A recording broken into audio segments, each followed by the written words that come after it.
Good. Hi, how are you? Good. Semester going well? Good. Nice.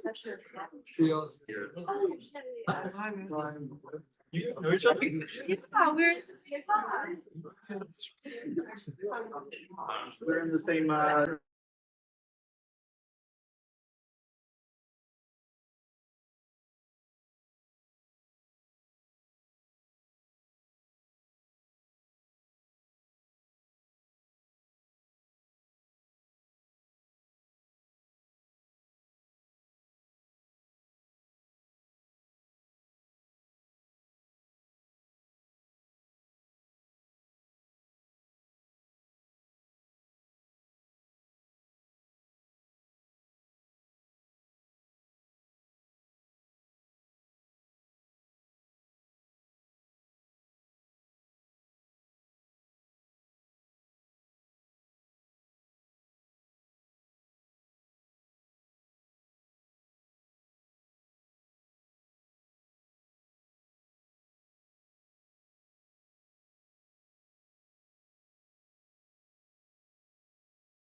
Good afternoon and welcome. My name is Yukun Tong. I'm a research associate and program coordinator at the Cornell Livingston Program in China and Asia Pacific Studies.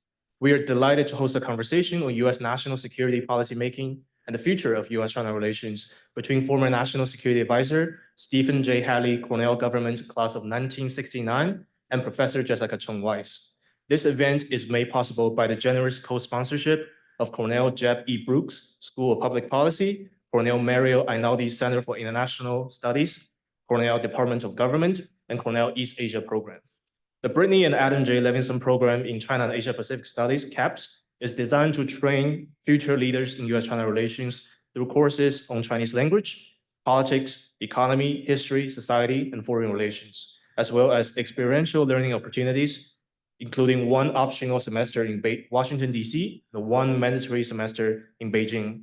In anticipation of the 20th anniversary of the Levinson program next year, we are organizing events and activities such as today's to promote meaningful dialogues, discussion, and insights on China and U.S.-China relations.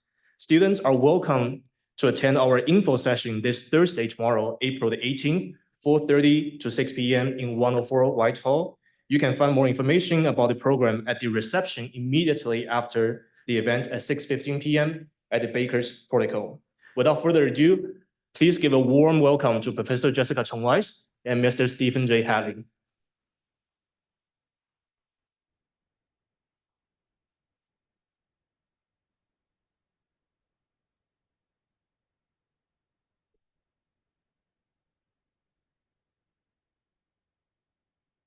Hello, everybody. Thank you so much for coming. It's really my great pleasure to welcome Steve Hadley back to Cornell. He tells me that the Arts Quad is scarcely recognizable from his time here.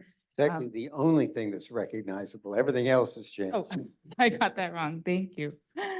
I am Jessica Weiss. I'm the director of the Levinson program in China Asia Pacific Studies and a professor in the Department of Government and the Brooks School of Public Policy. Steve Hadley needs no introduction, but I will say he is currently a principal at Weiss Hadley Gates Manuel and the executive vice chair of the board of directors of the Atlantic Council. Mr. Hadley served for 4 years as national security advisor to the president from 2005 to 2009. And before that, he served as deputy national security advisor to then national security advisor Condoleezza Rice.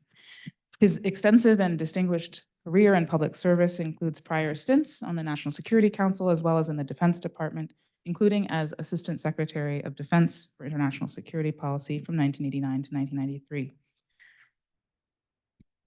He's also the editor, I'm going to condense here a little bit, but he's also the editor of this recent book, Handoff, the foreign policy George W. Bush passed to Barack Obama, which we will get to today. In addition to his storied career, he's also played an important role in spearheading conversations about US-China relations, and I've had the privilege to participate in some of the excellent China forums that he, Susan Shirk, Kurt Campbell, and Charlene Barshevsky have been organizing for the last several years. So it's really, truly, it is my privilege to be in conversation with Steve tonight. So Steve, I thought we would talk to start with a conversation about China's intentions and how we understand them. I think that analysts and policymakers around the world have been trying to discern China's intentions to assess what China wants or might want, what it will do short-term or long-term, and to achieve its strategic goals.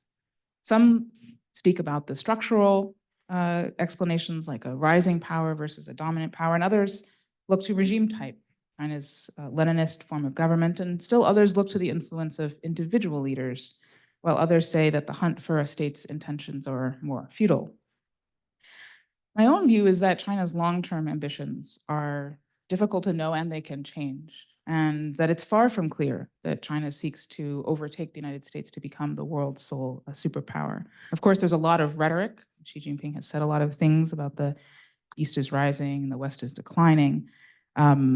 But there's a big gap, I think, between the rhetoric oftentimes and the reality, and that fundamentally we are dealing with a very insecure regime in China, and that a lot of the things that are said are meant to instill confidence and project that for China's citizens, which may or may not lead to a sort of a blueprint for how China might act on the world stage. So that's my view, but this is in the spirit of academic conversation, civil disagreement. I'd really like to invite you to reflect on, based on your experience working on national security and foreign policy, what weight do you place on even knowing a state's intentions? And then how would you go about assessing it?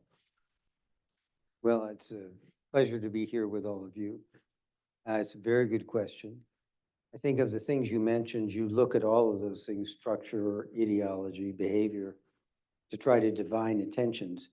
If I were a CIA analyst, what I would say with a very serious voice, that leadership intentions is the hardest intelligence target, because of course that's what is the most protected. I've actually come to a different conclusion, which is leadership intentions are actually very clear, because most of these leaders, if it's Xi or Putin or Erdogan or any of the others, they're talking all the time. And if you want to know what they think, read what they say. So in some sense, the pursuit for regime intentions is not as hard as one would think. That is to say, you should listen to and take seriously what these leaders actually say. The intelligence people would say, well, there's a gap between what they're willing to say publicly or to their own people and what they actually believe, and that leads you down the rabbit hole of what are the intentions. I think that one of the things that is traditional in the intelligence community is you look at intentions and you look at capabilities. And my own view, coming from a defense perspective, the Defense Department always put more weight on capabilities than intention. Because if countries have certain capabilities they develop over time, that can change their intentions. But I agree with you, what China's, everybody says that China plays Go and we play checkers and they're so strategic. I would argue that Xi Jinping has made some serious strategic mistakes in his tenure, now 12-year tenure at head of China. So I'm not a believer they're so strategic. And I'm not sure they have a settled sense of what they want out of this international order that they're supposedly trying to overturn. So what that means for policymakers is you have to have a strategy that is resilient, recognizing that you don't really know what the other guy's intentions are and what their strategy is. And that's what I think is the challenge for policymakers. How do you have a strategy that is resilient across a wave of things and a wave of a range of potential intentions? And I would agree with you, the Chinese are unclear. You talk to some Chinese and about the international order, which some Americans think that China wants to overturn. You can talk to Chinese and you could say, you know, weren't you one of the biggest beneficiaries of the post-World War II international order? For 30 years, it created enormous opportunity for growth and moving hundreds of millions of people out of poverty. And Chinese will say yes. On the other hand, they at least want to adapt the international order so it serves their interests better and reflects their values. Whether that leads all the way to overturning that order, nobody knows. So you need to have a strategy that is resilient across that range of outcomes. I think I agree with you very much on that. I think I could push you though one step further, which is how can the United States or any country prepare for a variety of possible contingencies, including worst case contingencies, in ways that doesn't exacerbate what we might call the security dilemma, pushing Chinese leaders then to darker assessments of what the United States is in turn planning, and then fueling kind of mutual preparations for conflict that make one more likely. Well, one of the things you do is you have to remember that foreign policy in some sense starts from home. That if you're going to be active in foreign policy, you need a firm base at home. That is to say, you need political consensus, you need a robust economy, you need a strong defense, and you need a strong diplomatic capability. So a successful foreign policy starts really getting us ready here at home for our role in the world. I think the other thing that is important is communication. Nobody likes surprises. And if you surprise someone and you give them a fait accompli, the people on the other side will invariably go to the worst case scenario.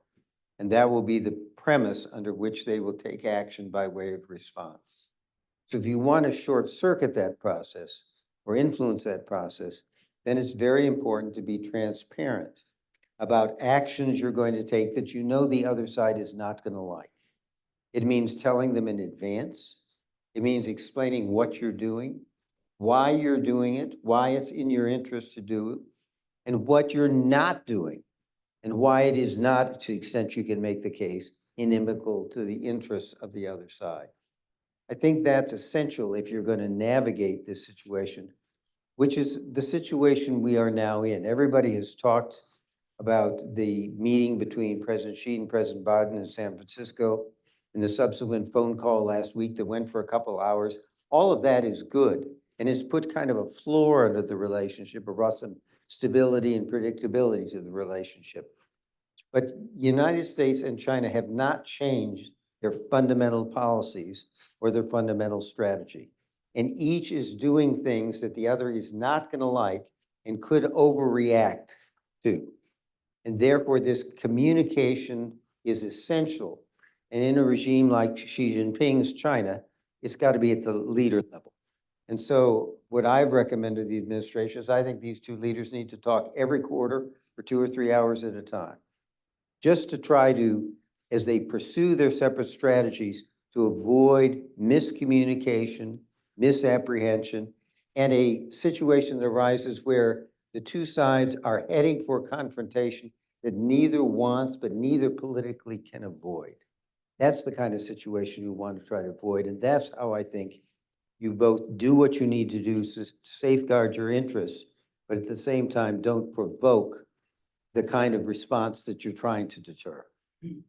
That's a really great case for the kind of diplomacy that we've been seeing in recent months. Right.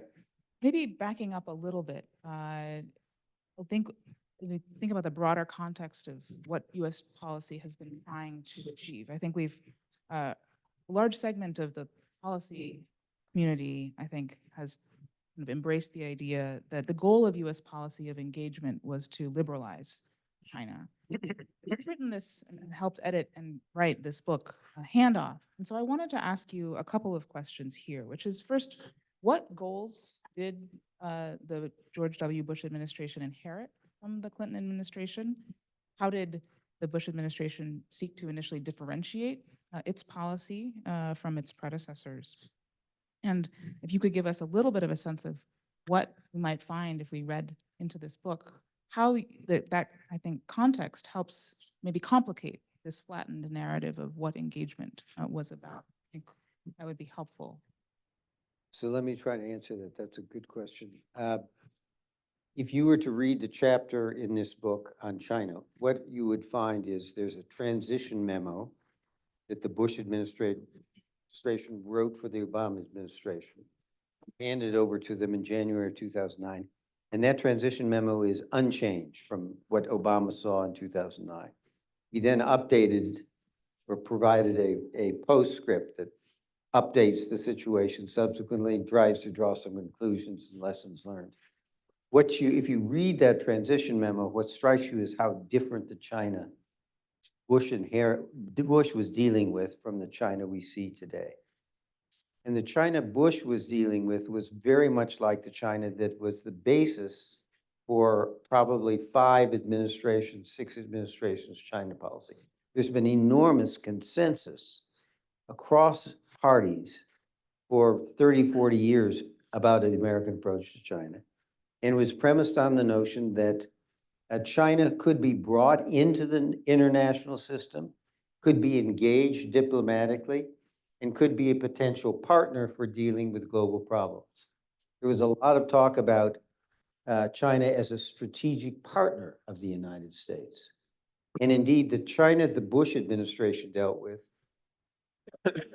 was one that was not trying to upset the international order, but was trying to find its place in that international order, that wanted a stable international environment so that it could focus on its own domestic economic development, and was a willing partner and a cooperative partner for the United States in issues of terrorism and proliferation and economic stability on the international levels.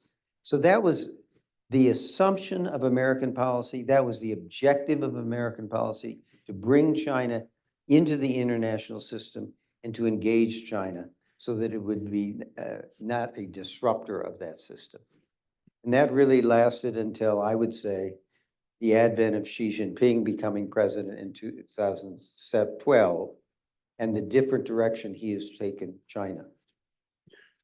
There's a lot of discussion about whether we thought that China was going to become a democracy and were we going to be able to transform the Chinese regime. I think a lot of people, including some in our administration, had the following view, that if China can be encouraged to reform and open up economically and give the market and people more responsibility for economic choices, those people would demand over time more role and responsibility for the political choices. And so economic reform would lead to some political reform. And indeed, that did occur to some degree. But I would tell you, by the time of the Bush administration, our policy was not dependent on that assumption.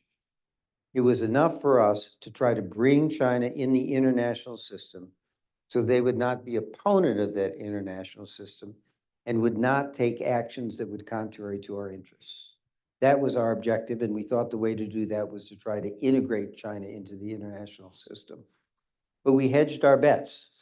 At the same time we were doing that, we were strengthening our relations with Japan, with Australia, with South Korea. We were enhancing our own presence and capability in the region so that if China went in a different course, we would have a platform for which to deal with a more disruptive and more aggressive China.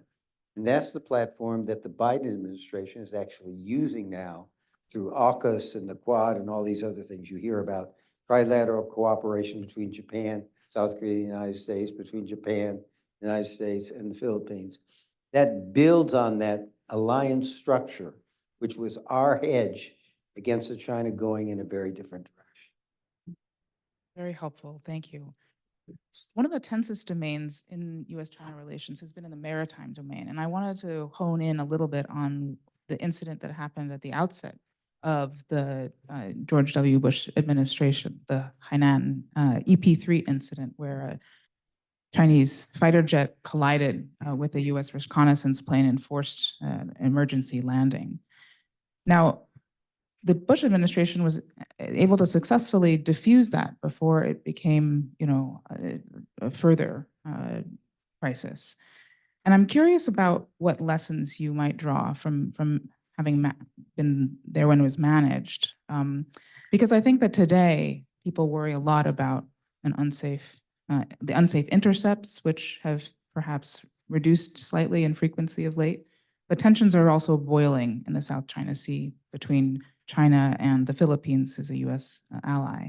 And so, having studied and written about the EP3 incident myself, it seemed one of the lessons I've taken away is that when the two parties want to stabilize the relationship, unforeseen incidents like the EP3 collision can be managed. Of course, it was really bad, right? But after 11 days, there were face-saving ways that allowed the two sides to move beyond the incident. But that's an academic's view. So I'm curious what it was like to. I'll give you my Okay. view, but then I want to go back to you and Okay. see whether you think it's right. I should say one thing about the Bush administration policy. One of the things George W. Bush did was he wanted to, he felt that this language about strategic partnership with China was overblown. And maybe the Clinton administration had overdone it a little bit in this engagement with China. So he started out early in the administration doing two things. One, in an unscripted moment, not reading from the talking points given to him by his staff. He said, well, during the campaign, he said, well, in my view, I see China more as a strategic competitor than a strategic partner. That got a lot of attention. What didn't get attention was a meeting he had with the press before his first trip to Asia, where someone asked him, with the United States, would you, President Bush, come to the defense of Taiwan if it were attacked by China? He said, absolutely. And all the journalists started writing furiously. He walked out of the meeting. He said, did I just make some news in there? He said, well, Mr. President, you just ripped the Band-Aid off 40 years of U.S. policy of strategic ambiguity on the very point you were asked about. He said, oh. But it was useful because it got China's attention and established a tough platform from which it was easier, quite frankly, for him subsequently to engage China. In the middle was this EP3 incident. Hot-dogging China pilots forces down a U.S. reconnaissance aircraft on Hainan Island, takes the airplane and the crew into custody. First problem is, so you wanted the President of the United States pretty exercise. I think I better talk to Jiang Zemin. We don't have his phone number. We don't have his email address. We can't find the guy. He's somewhere in Africa. And for like 7 days, we can't get in touch with him. So the first lesson is you need a reliable leader-to-leader communication system and the willingness of the two leaders to get on the phone, both of them, and to discuss a crisis. Our theory was Jiang Zemin didn't want to be found because he didn't really know what his policy was going to be. So the first thing is you need the leader-to-leader communication. But second thing, that is not enough. And one of the good things that is beginning to happen, I'm told, as a result of the San Francisco meeting between the two presidents, is military-to-military communications have been reestablished, but not just between the Minister of Defense of China and the Secretary of Defense of the United States, but between our theater commander, for example, and his China or her China counterpart, our naval pack fleet commander and his counterpart, beginning all the way down to facilitating communications at the tactical level between ship captains. This is a good thing because what the risk is just what you said.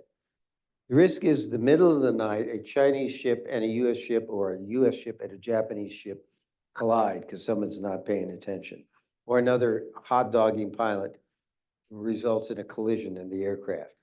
The problem is, given the politics in both countries, you could be in a situation where that results in a confrontation that neither country really wants to see escalated, but can't find the way out of resolving. And that's why you want multiple communication channels and protocols for deconflicting and for winding down a crisis if an incident should occur. The other lesson I would say is diplomacy matters in these situations. we got our crew back fairly quickly, but not before we had it, as I remember, and you probably remember it better than I because you studied it. But there was a minuet. The Chinese wanted an apology. And we thought, why should we apologize? Because their hot dogging pilot forced down our aircraft and and the Chinese are holding our people hostage. We can't do that with our politics. China couldn't let them go because of their politics without something like that.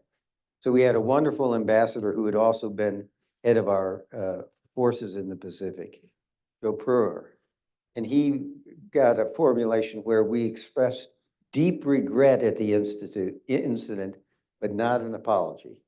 And that was enough to unlock it on the Chinese side. We got the people back, and after a while, we got the airplane back too. I'm sure after it had been combed over well by Chinese intelligence officials.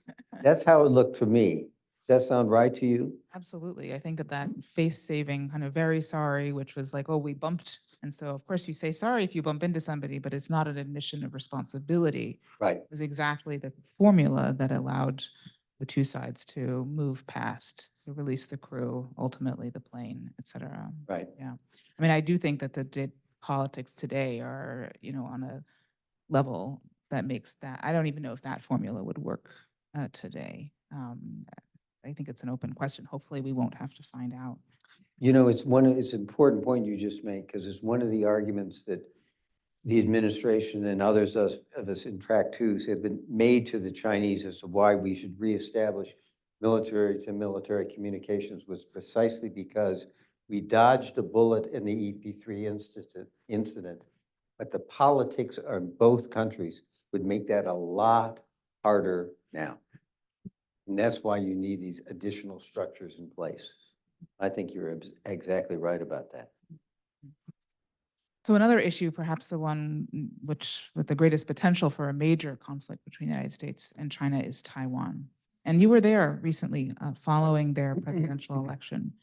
So I want to ask you, looking ahead to the inauguration of President Lai and our own elections in November, what are the chief risks that you foresee on the horizon, and what steps might we, leaders in Taiwan or leaders in Beijing, if they want to avoid something, what steps might we collectively take to mitigate those risks? This is a tricky period. The DPP candidate won that election. He was the vice president under the current president, President Tsai Ing-wen, who the Chinese did not like, never, except in any public channel, never had anything to do with, though there were some private channels. The Chinese ambassador made very clear to me in a meeting I had around this time that China views the president-elect and the vice president-elect of Taiwan as the principal advocates for Taiwanese independence within the DPP party. So they don't like him. They don't like the DPP party, and they don't like him one little bit. The inauguration, I think, is May 8th. And the Chinese are going to be going over his inauguration speech with a fine-tooth comb, looking for something that allows them to say, aha, we told you, he's moving towards independence. So it's a fraught moment. And one of the things the United States needs to do is work very closely with him to try to avoid a provocation in that inaugural address. But he is a new president, and presidents, once they get elected, feel that they're presidents and want to make policy. And we will see what policy he wants to pursue. What should our policy be? Well, the first is, I think rightly, the deterrence piece. Strengthening Taiwan's own defense capability. And as people say, also strengthen Taiwan's resiliency so they can withstand pressure from China that is short of a cross-straits invasion, like cyber attacks and other provocations that would be potentially lead to crisis.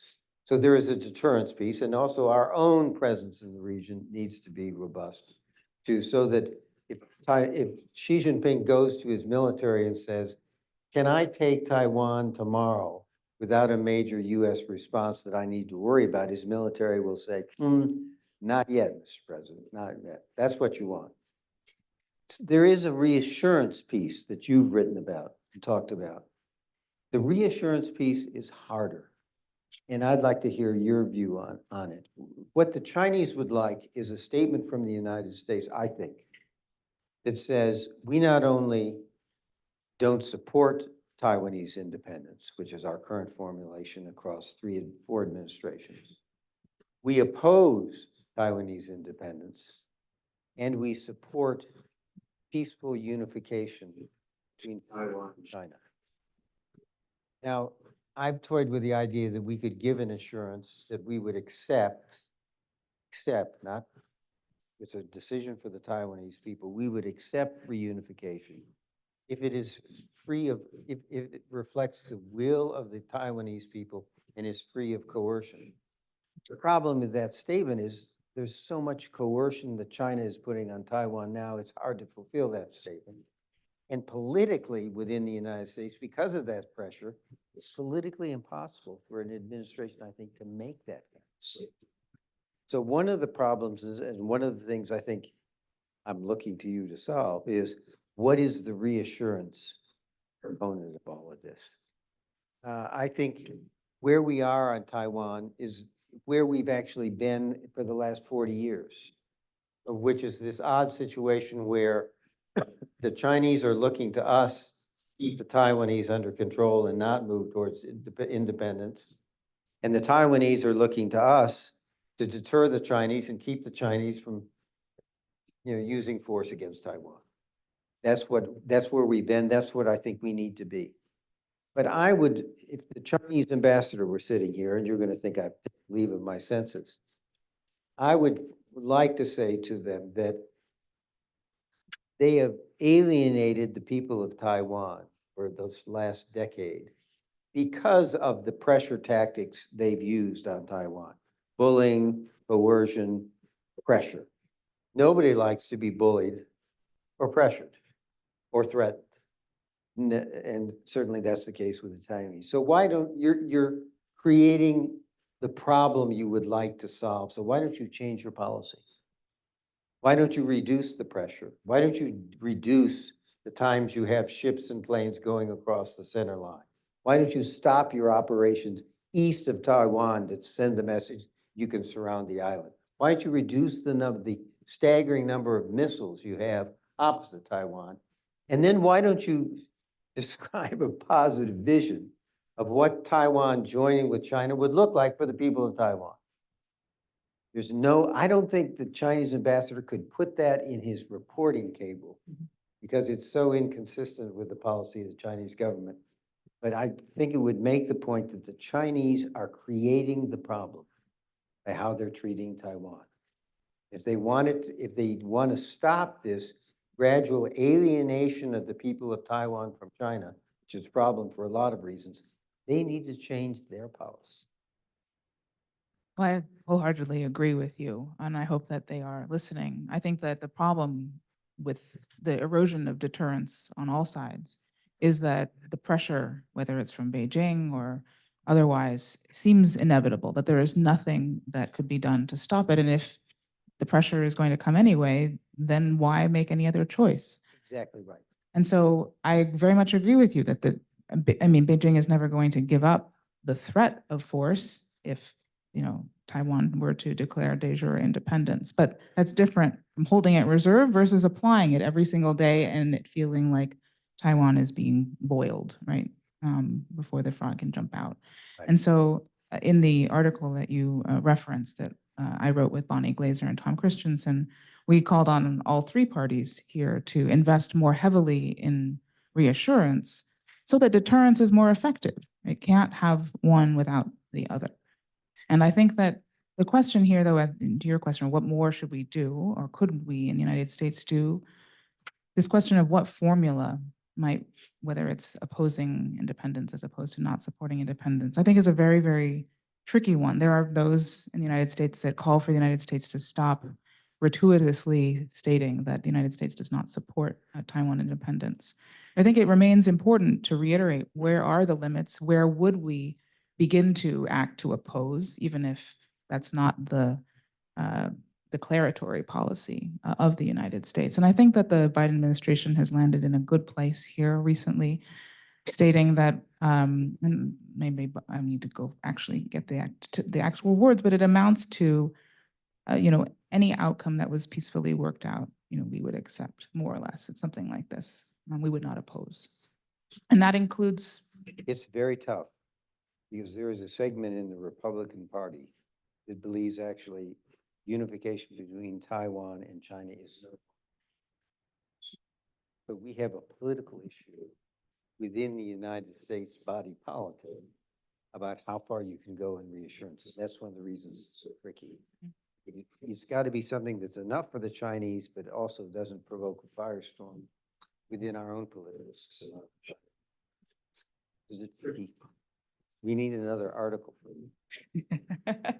one that grapples with the what's domestically tolerable in the United States. That's a challenge. I do think that the consequences of some of the desired policy changes that have been mooted, whether it's calls for a clear commitment to come to the defense of Taiwan, or worse, or in my view, worse, a recognition of Taiwan independence, is not typically followed by a sober assessment or full airing of what those consequences would be for the American people.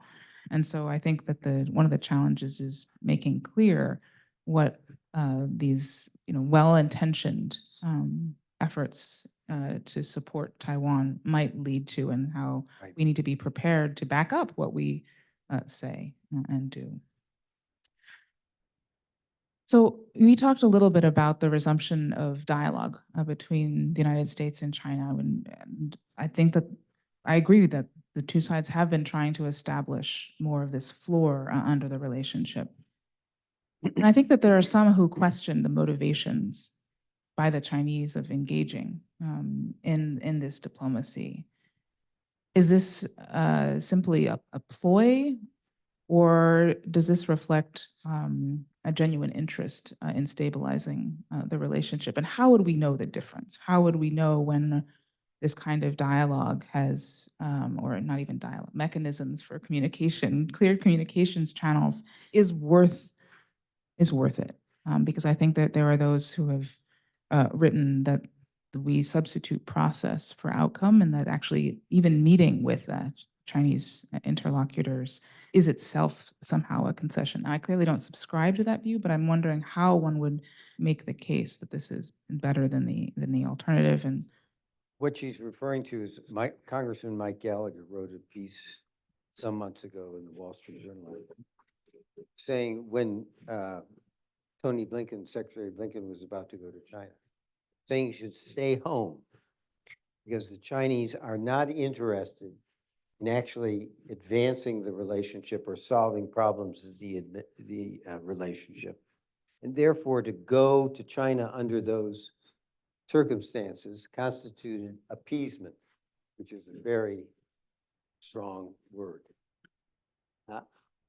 I think it reflects a view that came actually out of the Obama administration by a lot of China hands who really were working during the course of first the Bush administration, then the Obama administration, to improve relationships with China, to have these dialogues, to set up these exchanges, these very mechanisms.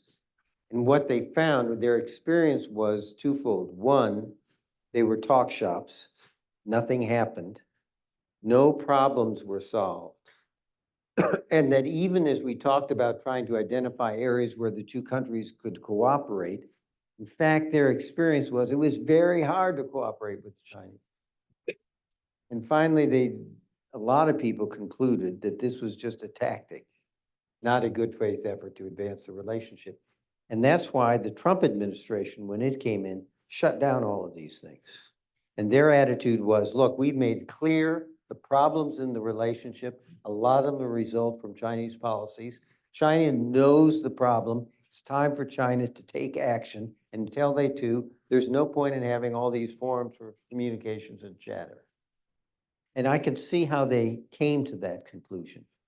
So it means that if you re-engage in these mechanisms, they've really got to be focused on solving concrete problems in the relationship and result in real results.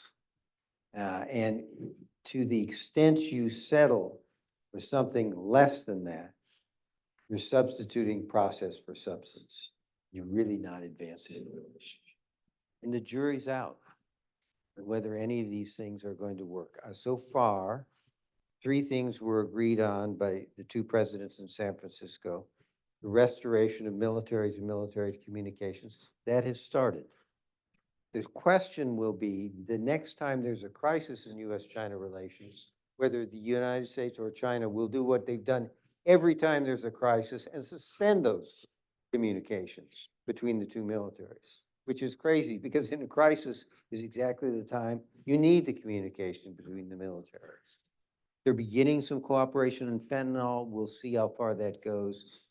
They've pledged some cooperation on artificial intelligence. I don't think that's even off the ground. So we'll see. What about track 2 diplomacy, which is something that I know that you've been engaged in? How would you see the value and more broadly of people-to-people exchanges in supplementing or complementing these official dialogues or channels of communication? So track 2s are situations where former government officials and academics from the United States and from China will get together and they'll talk about issues that are problematic in the relationship or areas for potential cooperation. There are a lot of these in all kinds of configurations. You're in a lot of them, I know. When there is a lack of communication and lack of progress in the track 1, that is to say between government and to government, these track 2 communications can be useful simply to try to gauge the Chinese perspective and for the Chinese to gauge the American perspective. So, for example, during the early days in the Biden administration, when there was not good communication at the track 1 level, the Biden administration encouraged all of us to engage in track 2s to find out what Chinese were thinking. And as both Chinese and Americans participating in these track 2s, you have your track 2s, you take notes, and then they do a reporting cable or memo to their leadership, and we do a reporting cable or memo to our leadership. So they can provide a channel of communication and some information gathering at a time when the track 1 is frozen. The second thing they can do is you can try to blaze a trail for improved relations in the track 2 that can be shared with the track 2 when the track 1 when the track 1 is out of ideas. I'll give you a concrete example, which I told you I wasn't going to talk about, but I think I will. I have had a track 2 with a woman named Fu Ying, who was a former Foreign Service officer in China, very well-regarded person. And we developed finally over a 2-year period, ending about 2 years ago, a rather lengthy paper trying to outline in the areas of tension between the United States and the Asia Pacific in terms of technology, in terms of global infrastructure, what are a set of common principles that would govern the relationship, and what are the mechanisms for resolving differences? And we did that in each of the problem areas. We sent it to our respective governments. We heard very little until early in the Biden administration. The 2 governments decided they would get together and have a conversation. And they decided they would try to have a conversation to develop principles governing the areas of competition and mechanisms for resolving them. And so the Chinese, Hu Ying was asked to give the foreign ministry a copy of the paper, and I was asked by the State Department to give them a copy of the paper. There was such an effort between the 2 governments. It went nowhere. You know, you can throw stuff against the wall. The question is, can you make it stick? And in that one, it didn't stick. But it's an example of where I think you can, in a track 2, in a more relaxed setting, when people feel more comfortable expressing their views, make progress on a substantive issue, which then can be shared with the track 1 and maybe facilitate progress between the two governments. Limited role, useful. I think the big thing is not overestimate the impact that it can have. And I will tell you, on the Chinese side, as the pressure from the top to control information and to control things like participation in track two dialogues and the like, the track twos are going to become, I think, less and less meaningful because I think the Chinese participants are going to feel more and more at risk if they're too candid in those conversations. Thank you for sharing that with us. I think that we've talked a lot about sort of the high politics at the strategic level, and I want to take it down to some of the issues that I think are really in the news right now, which is, Chinese electric vehicles, steel, a lot of these trade issues, economic issues, I think are really red hot right now. And, many have argued, of course, that a total US decoupling from China would be far too costly to imagine. But this move toward the term de-risking as an alternative, I think, still remains sort of relatively ill-defined as to in what issue areas or in what specific sectors can the United States and China remain productively integrated to some degree, and where do we need to put up barriers, keep the two economies separate, whether it's respect to certain technologies or others. And so I'm curious, in your view, how would you where do you see this de-risking taking place? How should the United States and China draw the limits around their economic integration in ways that allow for the two sides to benefit from some degree of continued economic exchange, while also recognizing and mitigating the security and other risks of, and maybe political risks of integration in ways that are difficult economically for at least our society here? We should apologize to some of the people in the audience who were in her class earlier today and heard us have this conversation, and what we're saying is going to sound very familiar. So our apologies for repeating to those of you who were there earlier. This is a hard area. First of all, it's not just the United States that is de-risking. The Chinese have been going now for over 10 years down a course which is reflected in this dual circulation policy, which is they want to be self-sufficient, particularly on the cutting edge technologies, AI, cyber, quantum, the autonomy, the kinds of technologies that are really going to drive our militaries and our economies for the rest of this decade and beyond. They've wanted to be self-sufficient at home and have the world dependent on them. The United States reaction and the reaction of our European allies and a lot of other countries is we cannot afford not to have our own indigenous industries in these technologies and cannot afford to be completely dependent on China, which was a shock during COVID when we realized how dependent we were for pharmaceuticals and other things on China. So both sides really have decided that particularly in the high-tech areas, we're going to separate. They're going to have their indigenous industry. We're going to have our indigenous industry.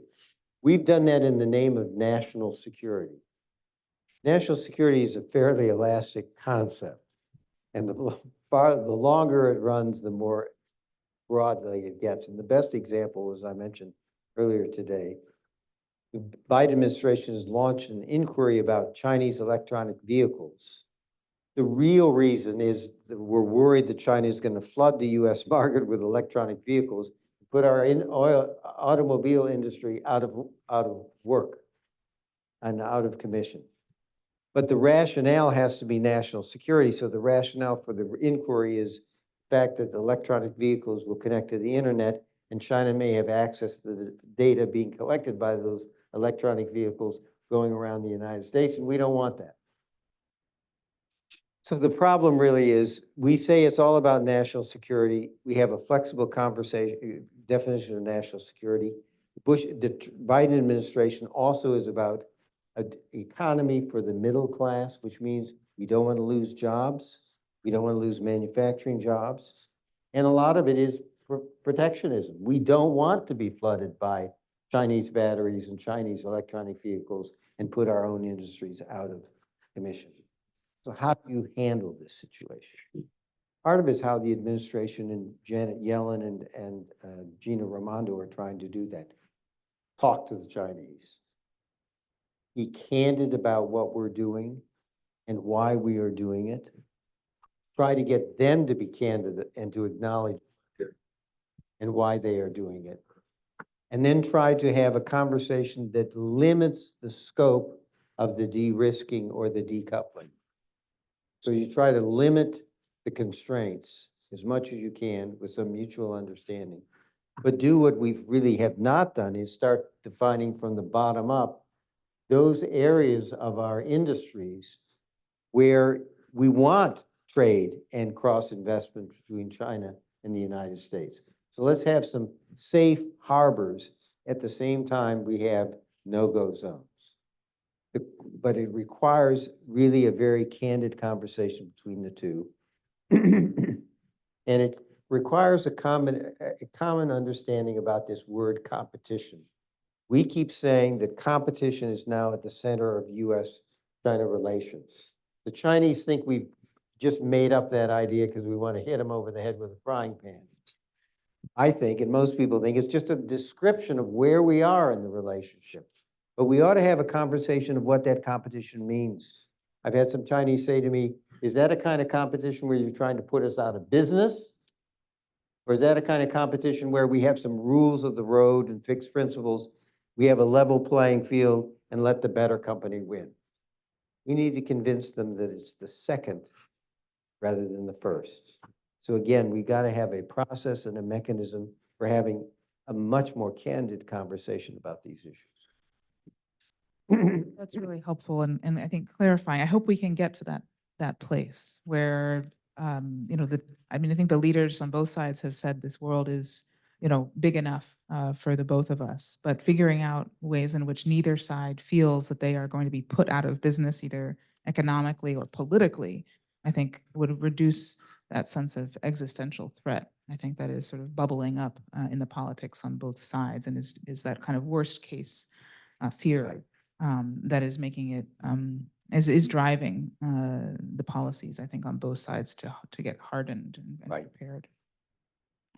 When we, I think, look at the domestic politics here in the United States today, I think many would say that, China is the one issue on which the two parties can agree. And yet beneath that apparent, I think, so-called consensus, there are a lot of differences, I think. For example, according to the Chicago Council, a majority of Americans favor shared world leadership rather than US dominance, although more Republicans than Democrats favor US dominance. So I'm wondering, here I have maybe two questions on this. One is, where do you find yourself these days on the question of shared leadership versus US dominance and why? And then second, what are some of the benefits, but also the risks of this apparent bipartisanship on China as a way to unite the two parties? Do you have any easy questions?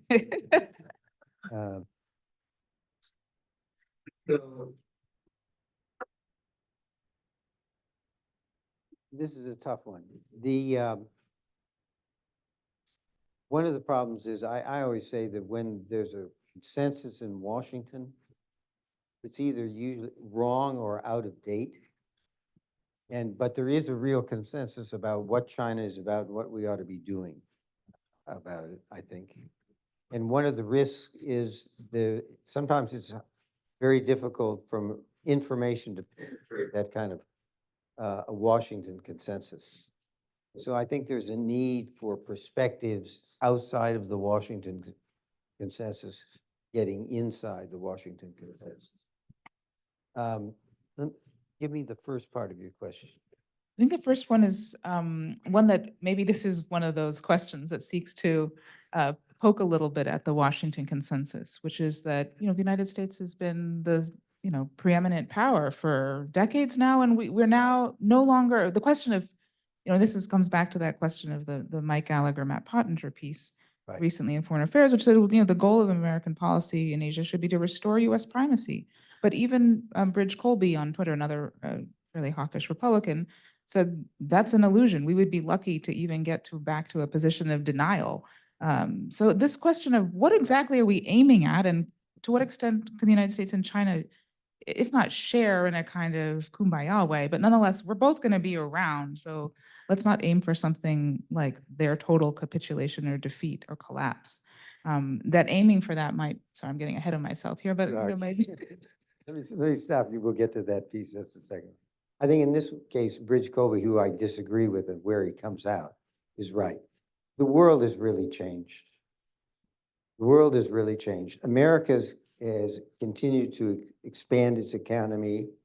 It has the world's best military. But the rise of the rest, the economic prosperity and the growth of the economies around the world means that our relative position has declined. So at the end of World War II, we were 50% of global GDP. Now we're around 20%, a little over. You probably have the number more accurately than I. And we've seen the rise of middle powers. India matters, Saudi Arabia matters, Brazil matters, UAE matters. Turkey matters. These are states that now have influence, are taking more agency for their own future, and like Japan, want to play a global role rather than a regional role. So our capacity to impose primacy, if we ever did, or to impose hegemony, as we sometimes say to us, I think we never were a hegemon, but in any event, the situation has changed. And the notion that you could have a return to American primacy and overwhelming dominance, I think is not in the cards.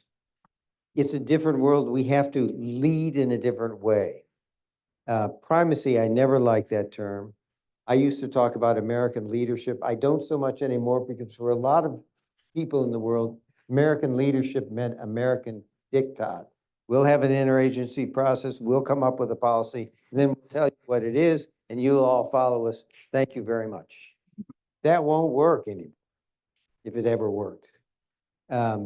We have to, I think American leadership needs to be partnership, because the only way we are going to deal with the challenge represented by China is if we combine our diplomatic, economic, and military strength with friends and allies around the world who share our values and who have a common view about what the threat that China potentially represents.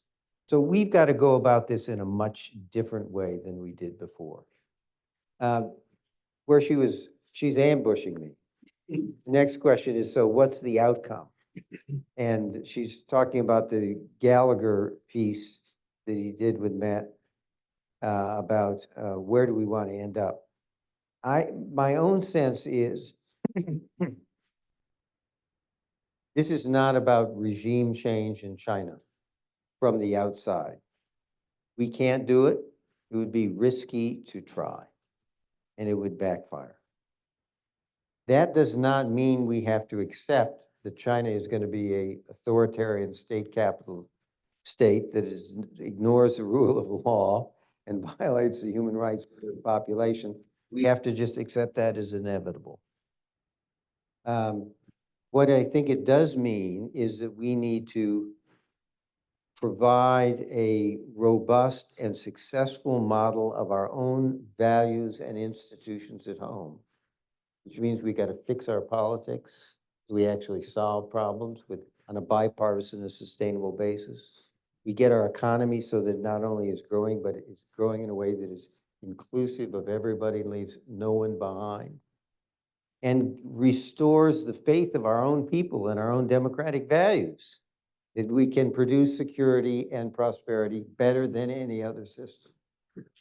If we do that and show that image to the world, and then are willing to stand up and talk about our values, human rights, rule of law, democracy, and freedom, not banging everybody over the head with them, but simply talking about them and making clear why we think they are good, the right principles for organizing not only our own society, but other societies, the international community more generally. I think over time, it will give some hope with those in China who share those values, and might help encourage the Chinese to decide after they're finished with the Xi Jinping experience that they might want to go in a different direction. One of the things I think people should do, and I haven't talked to you about this, I think one of the things we should do is we should start now trying to develop models that will compare life under the 15 years before Xi Jinping with life for Chinese in the 15 years after Xi Jinping came to power in 2012. From the standpoint of well-being of the population, security, yes, economic prosperity, a freedom to choose, a variety of indicators. I think case can be made at some point that China was better under the legacy of Deng Xiaoping than it has been under the legacy of Xi Jinping. And we ought to be developing that information and getting it out there so the Chinese people can look at it. Because at some point, Chinese people, institutions, and elites will have to decide who comes after Xi Jinping. And I think that matters. I've said to you that I think if the Chinese system had produced in 2012, not Xi Jinping, but another Jiang Zemin kind of figure, I think China would be a different place today. And I think US-China relations would be a different place today.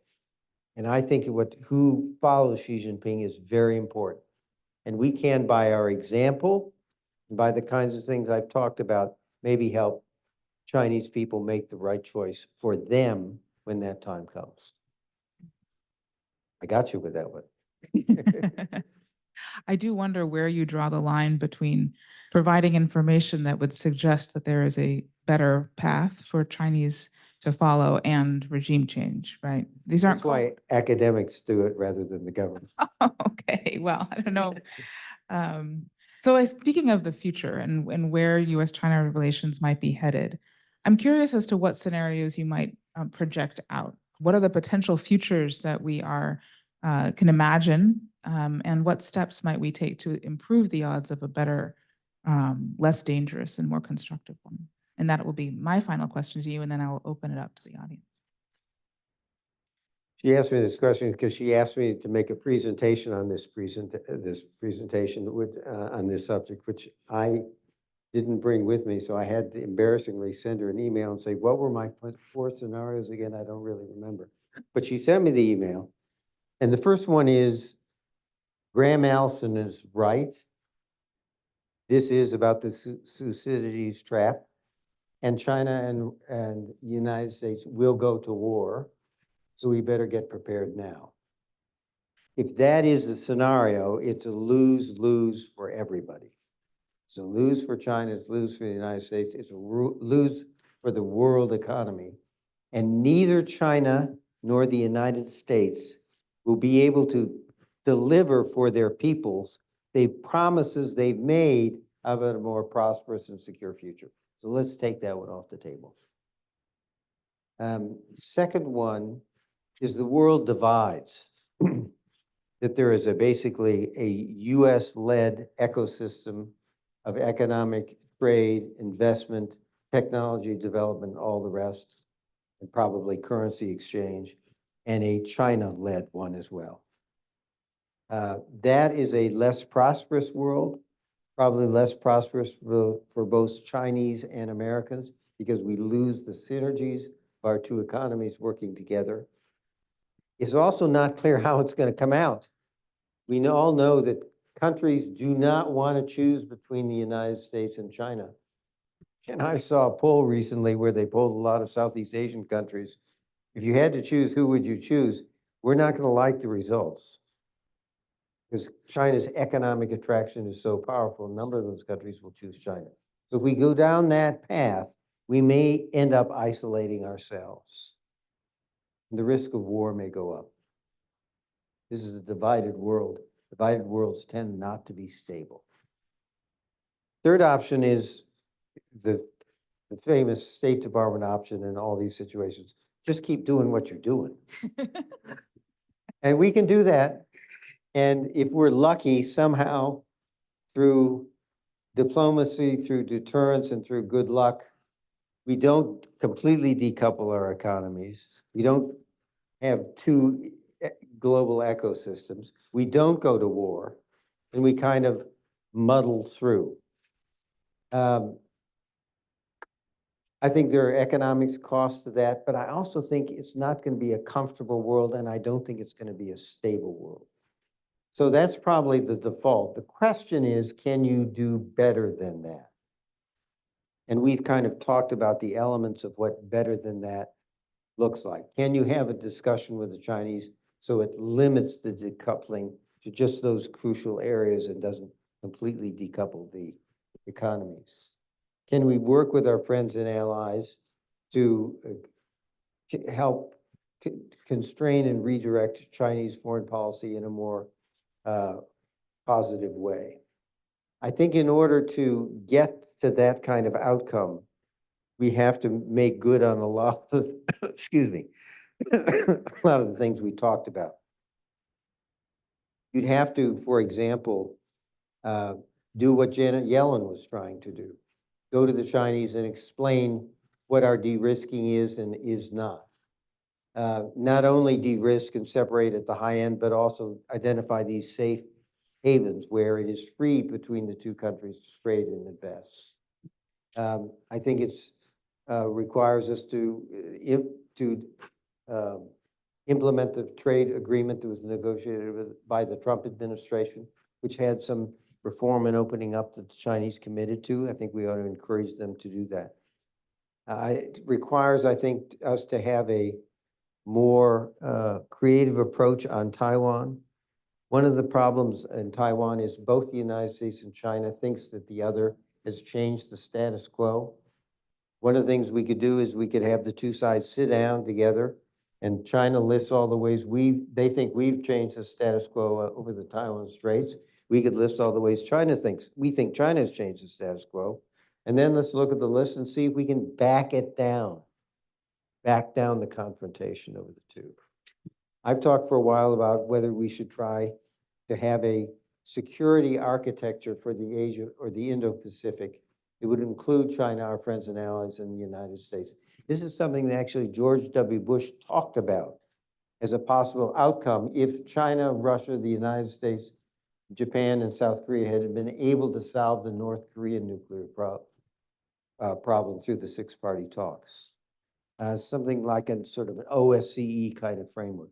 So there are creative diplomacy could increase the likelihood that the status quo does not become destabilizing, and that we can do better in terms of managing China and US relations in a way that will be more stable, will allow us to realize the benefits of some integration of our economy, and maybe even cooperate together on global problems. That's where we ought to be, but it's a tough order. Thank you for laying out so clearly and creatively what the elements of that would be. I think that in our national conversation about China, there's so little of this kind of forward-looking creative thinking. So thank you for opening up some of that space and joining me in thinking through it. I'd like to open the floor now to questions from our students and then also our online audience. Leo, I hear you in the front. Can you want to stand up? Absolutely. Well, first and foremost, I wanted to thank the both of you for. Could you introduce yourself? Absolutely. Hello, I spoke earlier. I wanted to say. They don't know you. But my name is Leo Glasgow. I'm a sophomore China and Asia-Pacific Studies major here at Cornell. That's why I came here, and I'm very glad, honored to be at this event. I also want to thank everyone else that organized this lecture series.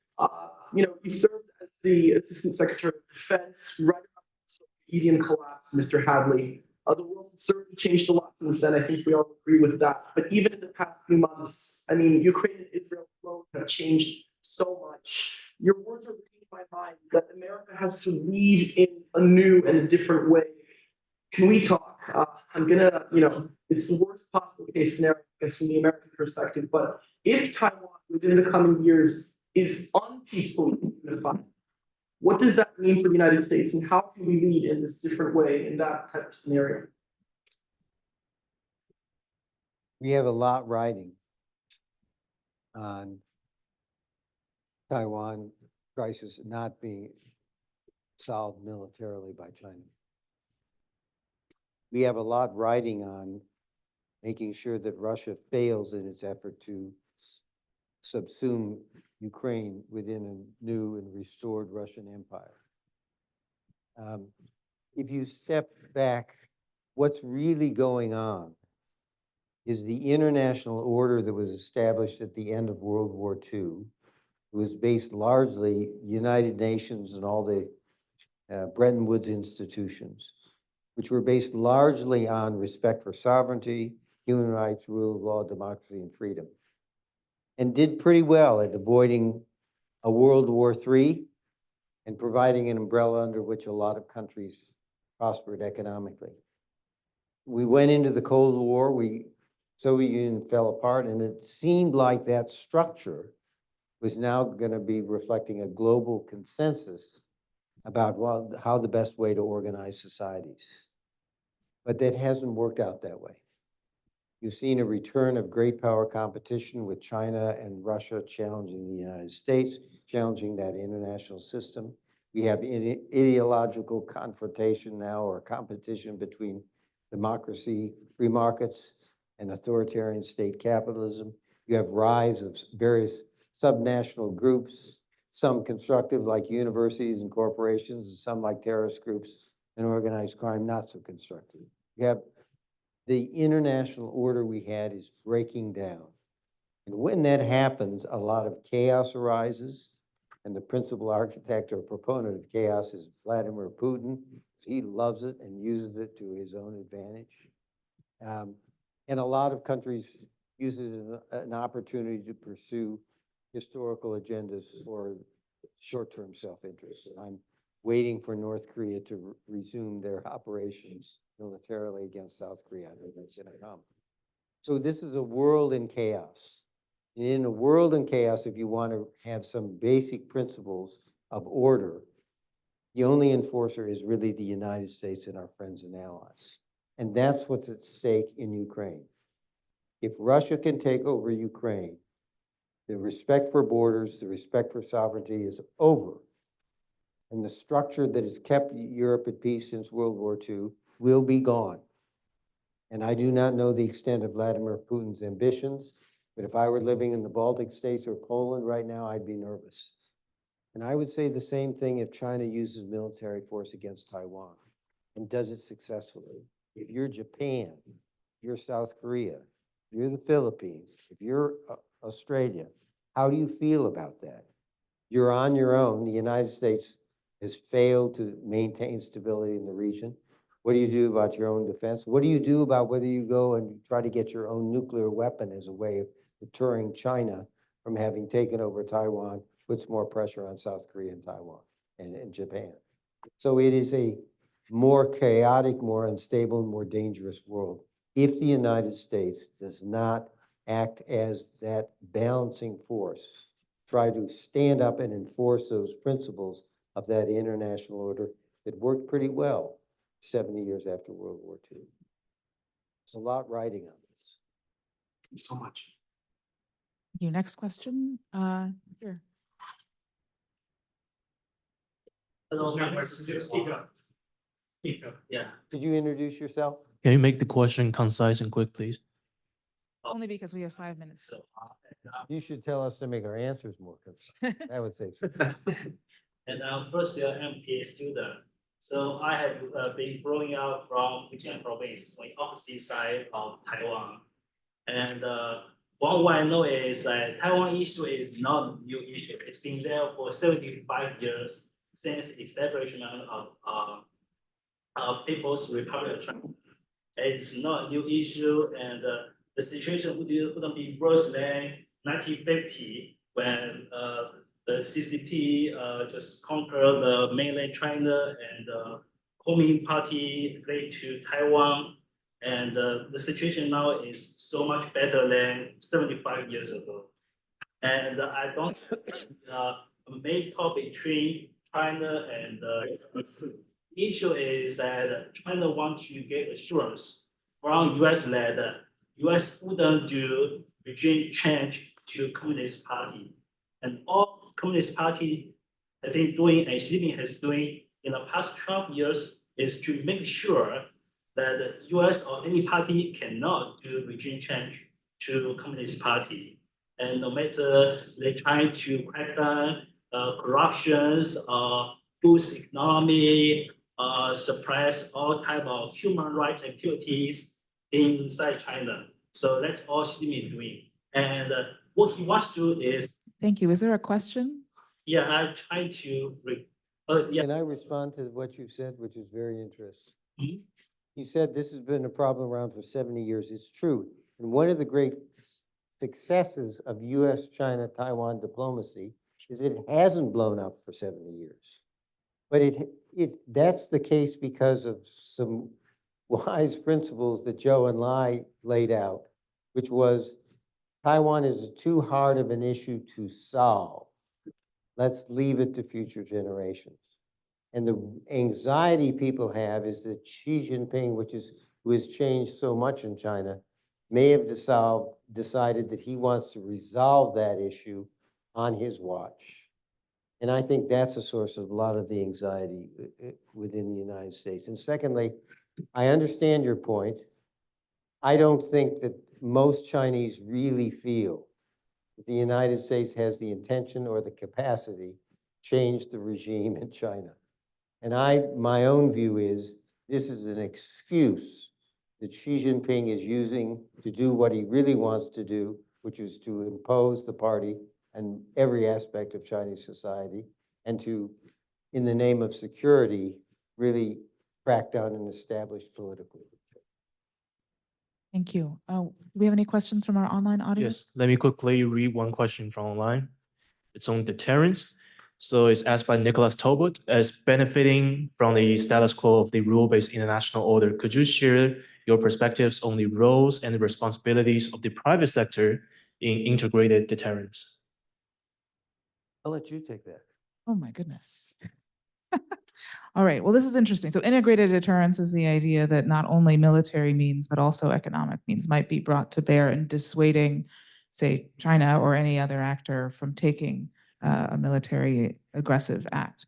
And I would say the question was, what role should the private sector play in this? And here I think largely the private sector is looking for security, right? They're understanding that political tensions make continued business potentially sensitive, running afoul of the ever expanding fence around what are the crucial technologies.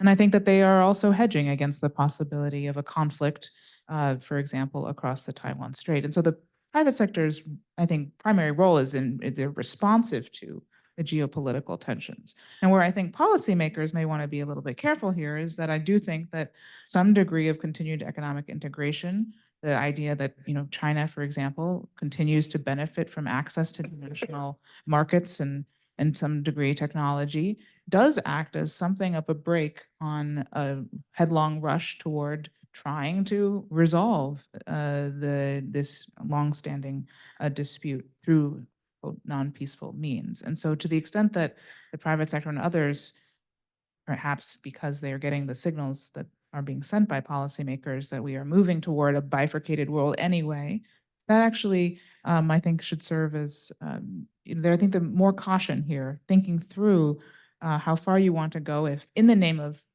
integrated deterrence, that maintaining some degree of connectivity is essential for integrated deterrence to work in a nutshell. Well, thank you very, very much for attending. We will, for those of us here in person, please join us first in thanking Steve Hadley, but also joining us for the reception immediately after outside. Again, thank you so much. It's really been a pleasure. Great to be with you.